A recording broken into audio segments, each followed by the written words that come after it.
डिमासाओ मसीह और डिमासाओ का जो अभी आज हम लोग जो पहले एक हिल्स लाइव बोल के एक चैनल खोलने का जो एक प्रयास चलाया है, उसमें हम लोग एक नया एपिसोड जोड़ा है। इसका नाम दिया गया खोज बोल के, हिल्स लाइव खोज। हम लोग खोज रहे हैं, हम लोग का डिमासाओ में टैलेंट्स जो है आज एकदम भितरिया जगह से बड़चनाम जैसा जगह, जैसे थुरुक जैसा जगह, वहाँ पे हम लोग का जो टैलेंट्स है और आज कहाँ पहुँच गए, कहाँ से आज एक ऐसे एक लड़की के बारे में आप लोग को हम बताने जा रहे हैं। जो लड़की एक बड़चनाम जैसा जगह, बड़चनाम एक ऐसा एक गांव है, जेमी का ओल्डेस्ट विलेज है और ये सिर्फ 27 किलोमीटर हाफलोंग से है, लेकिन आज भी वहाँ पे जाने के लिए आपको गाड़ी लेके जाने से भी 4 से 6 घंटा लग जाता है और अभी भी दुर्गम बोल के जाना जाता है। तो वहाँ से एक लड़की कैसे करके वो पढ़ाई पाठ करके आज LLM कर रहे हैं और वो भी बाहर जाके, ये स्टेट से बाहर जाके कर रहे हैं। तो उनका बारे में हम लोग थोड़ा जानकारी लेंगे और ये बात उन्होंने खुद अपने मुंह में हम लोग को बताएंगे। तो आपका नाम क्या था? पौसवी इलेनेव में। फिर से मेरा नाम है पौसवी इलेनेव में। आपका जन्म कहाँ था? मेरा बड़ो जन्म।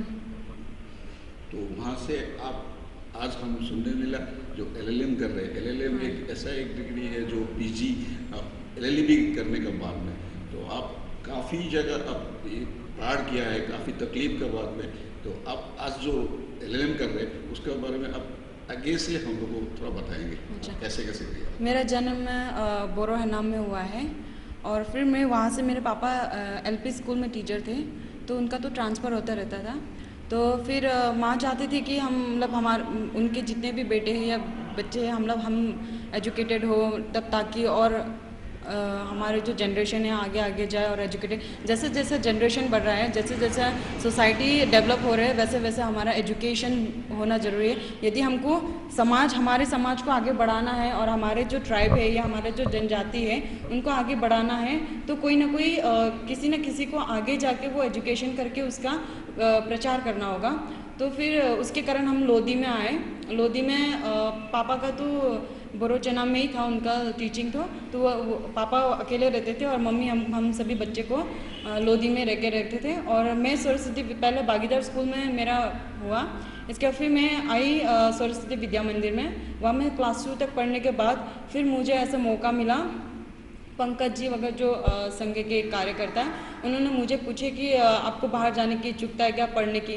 तो उस टाइम पे मुझे और उससे पहले मेरे से पहले बहुत लड़कियां या भैया वगैरह गए थे जो बाहर पढ़ने के लिए, तो उससे मेरे को ऐसे भी लगा कि हाँ जाना चाहिए। और मतलब ऐसा होता है ना कि आपसे आगे पहले गए और उनमें कुछ डेवलपमेंट हुए हैं, वो देख के आपको जो खुशी या जिज्ञासा इंस्पिरेशन मिलता है वो मुझे मिला। और फिर मैं उस टाइम पे मतलब मेरे पेरेंट्स का ये कहना था कि आप अभी तुम क्लास 2 में हो, बहुत छोटी हो, तो फिर तुम कैसे बाहर जाओगे और तुमका खुद का कैसे मैनेज कर पाओगे। लेकिन उस टाइम पे मैं बहुत जिद की तो मेरे को जाने का मौका मिला।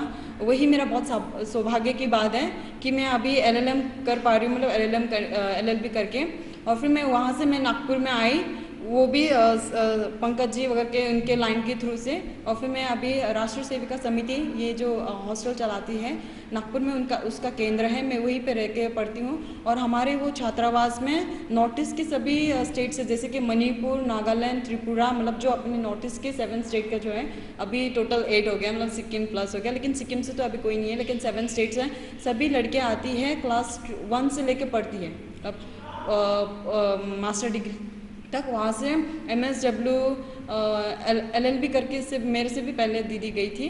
तो मुझे उस टाइम पे मैं जब 12th तक 10th तक पढ़ी, फिर मुझे लगा कि मैंने बैंक मैनेजर बनना चाहिए, बैंक में मुझे काम करने की बहुत इच्छा थी, तो मैंने कॉमर्स लिया 11th 12th। देन आफ्टर मुझे ऐसा लगा कि यदि मैं जब अपने वापस हाफलोंग में जाऊँगी तो वो फील तो वही रह जाएगा या कहीं तो हम, लेकिन मेरे को ऐसा लगा कि लॉ पढ़ने के बाद जो लॉ का हमारा जो कॉन्स्टिट्यूशन है उसका डेवलप हाफलों में कैसा होना चाहिए, और हमने अपनी जनजाति या हमारे हाफलों को उसके पूरे प्रॉब्लम्स या जो भी बोलेंगे, जैसे कि हम नागपुर में रहते तो ऐसा आता है कि अभी ये बंद है, ये ट्राइब ने ये ट्राइब के साथ झगड़ा किया है, तो वो हमको सुनने को बैड फील होता है। मतलब जब हम जैसे कॉलेजेस में चलते हैं, फ्रेंड्स लोग से मिलते हैं, अभी तुम्हारे आसाम में ये झगड़ा चालू है, बंद चालू है, तो हमको ऐसा लगता है। तो मुझे ऐसा लगा कि मैंने लॉ पढ़ने के बाद मैं इधर आऊँगी, प्रैक्टिस करूँगी, या कुछ दिन तक मतलब ऐसे किसी सीनियर एडवोकेट के अंदर ज्वाइन करके फिर उनके साथ सीख के, या हमारे जो समाज का क्या प्रॉब्लम्स चालू है,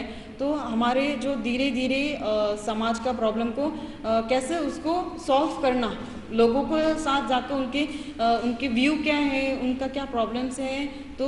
तो मेरा ये कहना है कि अभी बोडो चनाम से भी बहुत सारे ये आए हैं, मतलब बहुत सारे अभी एजुकेटेड ये ग्रेजुएशन वगैरह कर रहे हैं। तो मैं चाहती हूँ कि वो मतलब वो अपने बोडो चनाम को छोड़ के यहाँ ना आए, मतलब तो वो बोडो चनाम में जाके आपने कैसे डेवलपमेंट करना है, जैसे कि वहाँ पे स्कूल में कैसा, वहाँ पे मैक्सिमम लोगों का यही होता है कि खेत में जाओ तो अपने बच्चे को पढ़ाने के लिए उतना हम फोर्स नहीं करते, और वो फोर्स करना ज़रूरी है उस टाइम पे बच्चों को। तो मैं जब गई थी इसके बाद 12th के बाद, तो मैंने स्कूल में मतलब 1 मंथ ऐसे पढ़ाए बच्चे लोगों को। तो मुझे ऐसा लगा कि क्या बच्चे लोगों को बोलते चलो स्कूल का टाइम हो गया, तो उन लोग भाग जाते थे खेत में काम करने के लिए, उनको स्कूल में जाना अच्छा नहीं लगता था।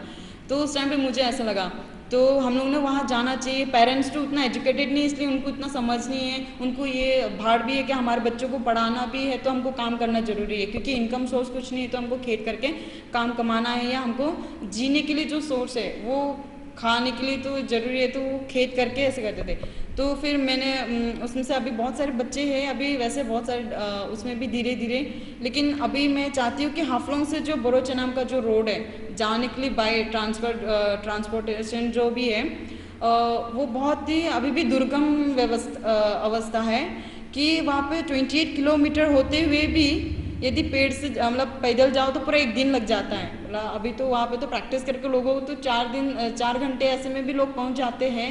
लेकिन मैं चाहती हूँ कि वहाँ पे जो रोड्स कंस्ट्रक्शन होता है या जो भी है वो अच्छे से हो जाए, उसमें डेवलपमेंट हो जाए, और उसके लिए डेवलप करने के लिए वो गांव से कोई ना कोई तो एजुकेटेड होके वो पूरे समाज को लेके या कैसे कार्य करना है उसका। इसमें सर हम आपको टोकेंगे तो सर, जो आपका लंबा सफ़र पढ़ाई का LLM तक, उसमें आप जो चैलेंजेस आप फेस किया, उसमें एक मेमोरेबल ऐसे कोई चैलेंजेस है? मेरा तो ऐसा नहीं है, लेकिन मैं उसके बाद मेरे को जो मेरा कैसे था 11 से स्कूल लेवल में मेरा हिंदी मीडियम था, देन आफ्टर में आई डायरेक्ट 11th में इंग्लिश मीडियम में, 11th-12th में। तो 11th-12th में तो मेरे को उस टाइम पे ऐसा लगा, फिर 11th-12th तो हो गई, लेकिन मेरा इधर पूरा हिंदी मीडियम होने के कारण ये जो कॉन्स्टिट्यूशन वगैरह जो मेरे को BA के subject BA plus BA LLB था मेरे को, तो BA के सब्जेक्ट जो पढ़ने पड़ते थे, तो मेरे को मतलब कंस्ट्रक्ट करने में ना उस टाइम पढ़ने में बहुत तकलीफ होती थी, क्योंकि मेरा हिंदी मीडियम था पहला।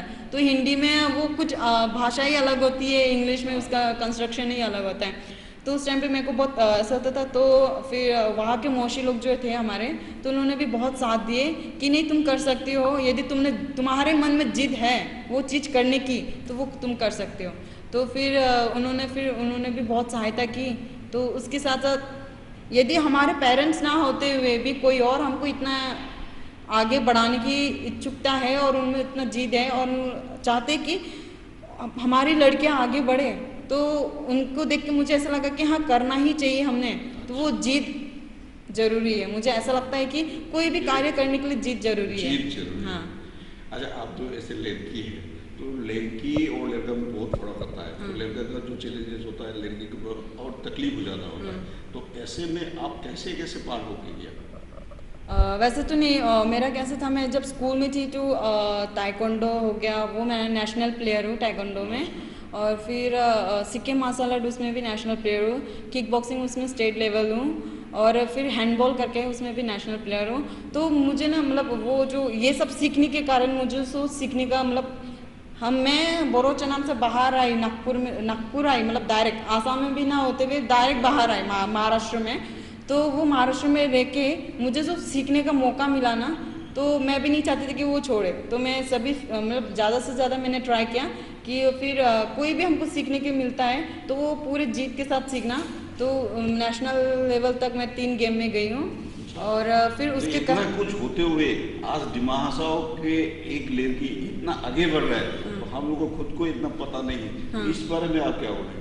हाँ, मेरा ये कहना है कि ज़्यादा ये जो मतलब जैसे कि अभी पता चला ना लोगों को, क्योंकि मैं बोरोचा नाम से हूँ, मैं LLM अभी कर रही हूँ नागपुर में, तो मैं चाहती हूँ कि उसके लिए कांटेक्ट होना ज़रूरी है। मतलब हमारे जितने भी गांव है वहाँ से कितने लड़कियाँ पढ़ने गए, कितने लड़के पढ़ने गए, उनके साथ यहाँ जो भी हमारे जिनके थ्रू से हम जाते हैं बाहर, उनसे कांटेक्ट होना ज़रूरी है और विजिट ज़्यादा ज़रूरी है उसके लिए। मतलब मेरा कहना है कि विजिट, हाँ, कम्युनिकेशन अच्छा कम्युनिकेशन होना है। हाँ। और साथ साथ ये भी तो जरूरी शायद होगा कि आप जैसा एक लड़की ऐसा कुछ कर रहे तो वो पूरा समाज उसमें इंस्पायर होगा। ये सिर्फ जैमिक कम्युनिटी का बात नहीं, ये सिर्फ दिमासा कम्युनिटी का बात नहीं, ये सिर्फ बंगाली कम्युनिटी का बात नहीं, ये दिमासाओं का बात है।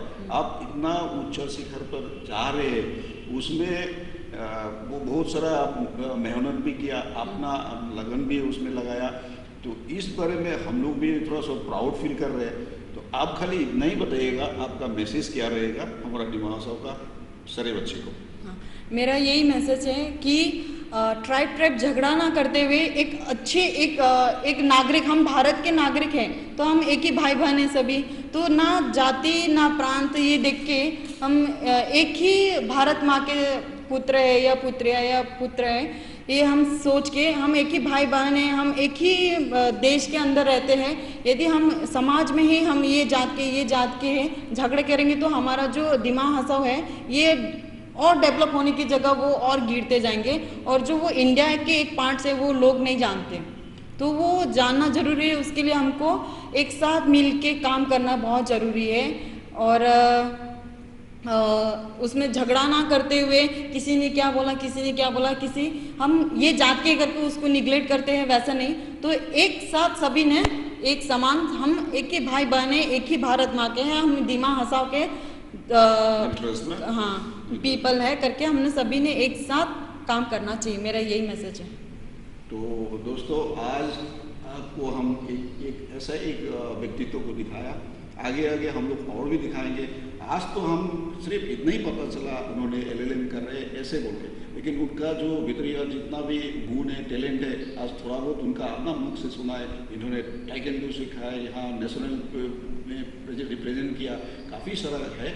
हम लोग आगे चलते और भी ऐसा कुछ दिखाते रहेंगे उनका बारे में, आज ही शेष नहीं होंगे, और भी हम लोग आगे चल के और भी हम लोग को आप लोग को बताएंगे, ताकि हमारा जो दिमासाओं का वासी है सब इंस्पायर हो और उनका जैसा दूसरा कुछ करके ऐसा कुछ रिकॉर्ड सृष्टि करे कि हमारा दिमासाओं कभी किसी से पीछे नहीं, काम नहीं। हिल्स लाइफ का जितना भी व्यूअर्स है, हम लोग आप लोग को ये बताना चाहता है कि आज सिर्फ एक टैलेंट के बारे में हम लोग थोड़ा बहुत बताया, और आगे चल के और भी बताएंगे। हम लोग को देखते रहिए, हिल्स लाइव को देखते रहिए, प्रमोट कीजिए उसको। इसके बारे में हम लोग को जो नया एपिसोड शुरू किया है खोज बोल के, हिल्स लाइव खोज, इनको देखते रहिएगा।